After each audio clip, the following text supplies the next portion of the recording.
Welcome to Armchair Bollocks. Welcome. I'm very happy. Full of beans. Full of beans. I know. Now we're in the pool of the title race. Yeah? It's a good one? Yeah. You go. It's worth coming on for. Yeah, of I like course, it. of course. That's what people Tons. watch, you see? Tons. 3-1 to Arsenal. Tell me, how did you watch the game?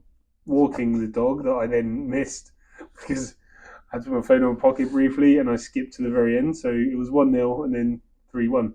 But I don't know. I'd rather do that and it'll win than watch it all the way through and we lose. I guess it's lesser two evils.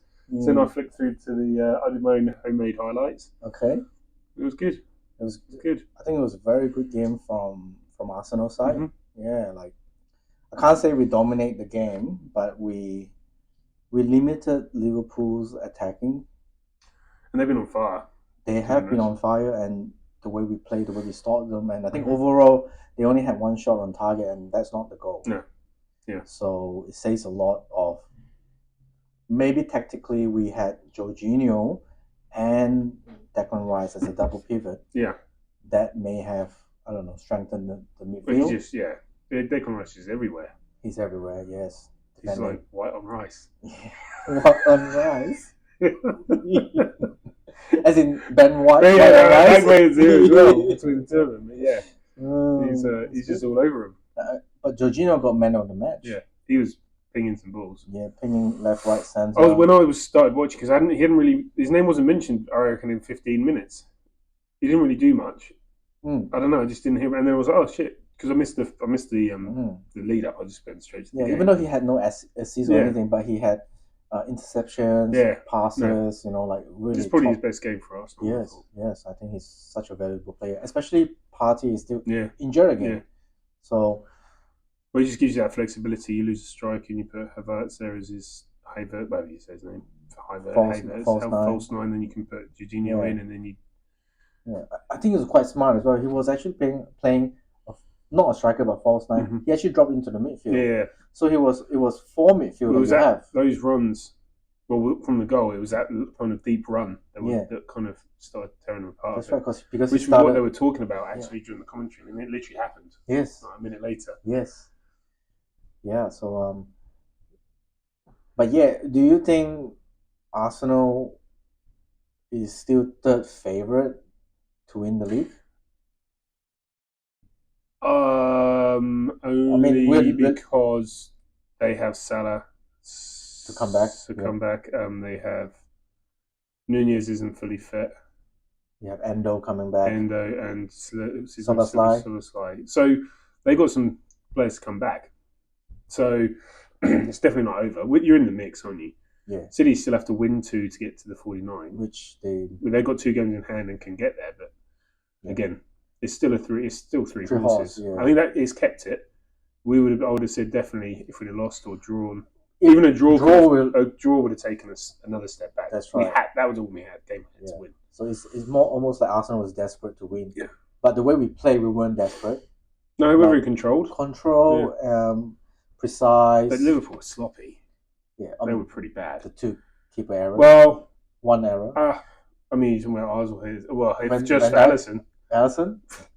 Apparently, it was 2 howler from him. Yeah. Well, the first one, Martinelli basically bullied Van Dijk off the ball. He fell over like a sack of shit. Just a bit of nudge. Yeah, it's a nudge, but you got a winger. I was nervous when they keep replaying that. I thought VAR going to interfere and say, "Hey, shoulder to shoulder." But you've got to be stronger there. It is shoulder. Because if he stays up, if he holds his ground, Martinelli doesn't get the ball.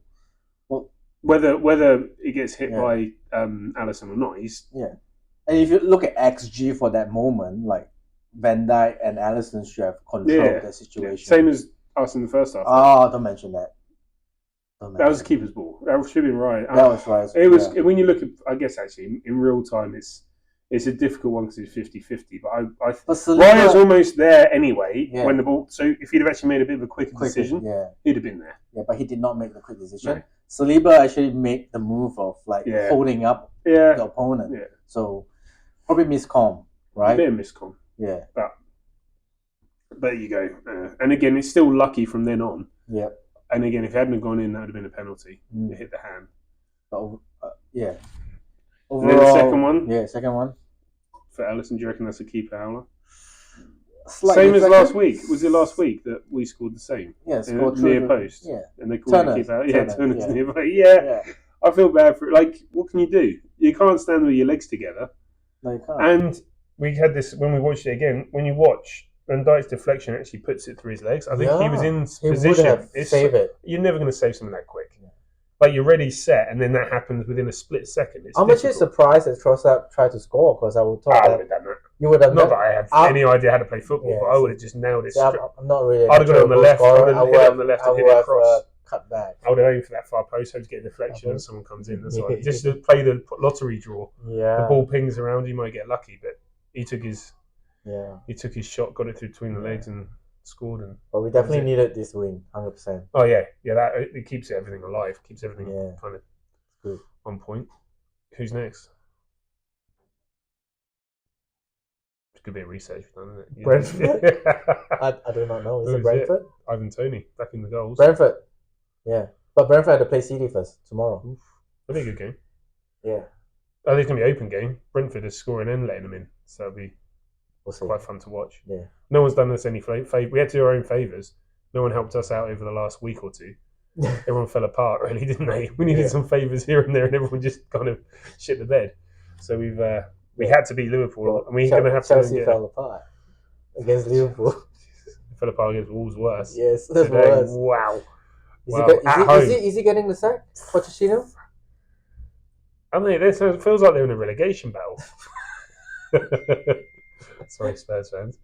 I'm sorry, Chelsea fans. Chelsea fans, yeah. Anyway. But we've got to go City still, don't we? Correct. See, that's... And Liverpool has to go to City too. So everyone's got there's still... City have everything in their hands, because if they win both their games, they bring everything back. Correct. So... That's why City is still favourite. Yeah. That's why. But we got 4 points off of Liverpool. If we can get a sneaker draw there, or even a win, but we get 4 points off of Liverpool and City this year against. That technically means we're 3 points clear of them. We've got 6 points out of those two ahead of them, if that makes sense. So that's good. I mean, everyone has their own tough games upcoming. So 13 more games to go. It's great getting there. Well, it was this time last year we shit the bed and fell apart really. Yeah. We lost it around now. And we drew to Liverpool, remember that time? Yeah. Around this time we drew at Liverpool. Yeah, when we were 2-0 up. And then we, I think, lost to West Ham. Lost to whatever Ham that we faced. not Ham. Yeah, so at least this is something that could springboard the rest of the season. Oh, let's hope this is where champions now make the run. Let's hope so. So what you got to hope is Liverpool now fall apart. They're not going to win. They're not going to be able to live on their emotion of Klopp leaving the whole way through. You just can't do it. He timed it wrong. He should have declared it bound to Easter. I think he should have stayed in touch, and then there's no way. I felt he timed it quite well. Nah. If they'd have won, maybe I could have gone the other way. But I thought, you can't. Because they should have won that game based on the emotion of him leaving. They should have won. But he didn't have the player. Or but he didn't have the player. But you got to use that emotional energy to get the result. Yeah, maybe he used it too early. So you got to use against Norwich and against Chelsea. You managed to get the result with the 4 players. No wonder he's quitting. Oh, look at me nailing Cobb. Come on. No, he's done a great job. Yeah, it'd be good. But it just for a neutral, Arsenal beating Liverpool opens up the rest of the season. Yeah, 3-horse race. I love it. It's good. And Villa. 4-horse race. And forgot about mentioning earlier, we still have someone has to go to Villa. Villa has to come to us. Which they and then obviously Villa has still had to go to City and the rest. I think Villa's possibly shot their shot already, but they still have a big say in what's going to happen. Correct. Yeah. And Spurs. Nah. Let's say Spurs on this podcast. What are you talking about? This is an Arsenal podcast. And Postecoglou. Yeah, no, I don't mind him. He's a good man. Yeah, but they drew against which team they drew against? It was 2-2. I mean, but they drew basically, yeah. So that means they're quite leaky as well at the back. Yeah. Everton, Is it Everton? Oh yes, Sean, yes. no, Sean Dyche Sean team. Dyche. Yeah. Yeah, Yeah. they both look similar. They look like